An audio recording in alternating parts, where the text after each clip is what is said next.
अस्सलाम वालेकुम। आज हम लेकर आए टमाटर की चटनी। Cook with Nazia Rihan channel में बनाई जा रही है टमाटर की मज़ेदार सी चटनी जो बहुत चटखारेदार और चटपटी बनेगी, जिसको आप दाल के साथ खाइए।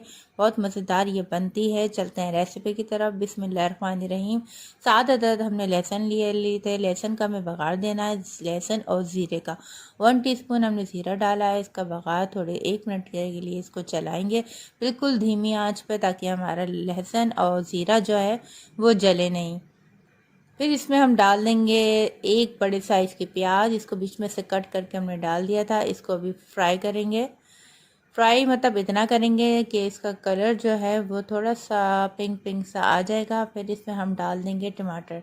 टमाटर हमने लिए हैं 5 अदद टमाटर हमने डाल दिए हैं। इसमें एक प्याज ली थी बड़े साइज़ की और 5 अदद हमने इसमें टमाटर ऐड करे हैं। टमाटर के स्लाइस आप देख सकते हैं कि ना ज़्यादा बड़े हैं ना ज़्यादा छोटे हैं। ये बिल्कुल जो है मिक्स हो जाएंगे जब हम इसको ढाकेंगे। अब इसी दौरान हम डाल देते हैं पिसी हुई मिर्च 1 टीस्पून, नमक 1 टीस्पून और थोड़ा सा हमने इसमें डाल दिया पिसा हुआ गरम मसाला।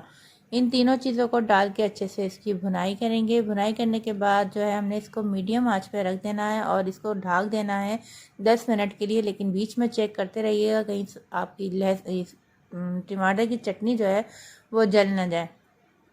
जब इस कंडीशन में आ जाएगी तो हम इसमें डाल देंगे हरा धनिया, पुदीना, हरी मिर्चें मोटी करके डाली हैं, ताकि जिसको नहीं खानी वो साइड में रख दे।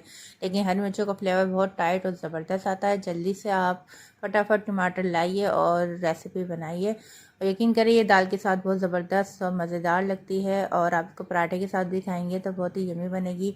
और आजकल आने वाले हैं रमज़ान, तो आप इसको सहरी में भी खा सकते हैं, जो आपको 1 महीने के लिए स्टोर भी आप इसको कर सकते हैं। ठीक है, अभी ये टमाटर सस्ते, जल्दी से आप इसको बना लीजिए और खट्टी बना के 1 महीने के लिए इसको स्टोर कर लीजिए। ये थोड़ी मैंने आपके लिए दिखाई है, माशाल्लाह से बहुत ज़बरदस्त सी यम्मी सी ये टमाटर की चटनी बन चुकी है। रेसिपी अच्छी लगी है तो हमारे चैनल को लाइक कीजिएगा। चैनल का नाम है कुक विद नाज़िया रिहान और इसमें मज़े मज़े की रेसिपीज़ आपको सिखाई जाती हैं, बताई जाती हैं। और अगर आप भी इसी तरीके से टमाटर की चटनी बनाते हैं तो मुझे मैसेज में बताइए।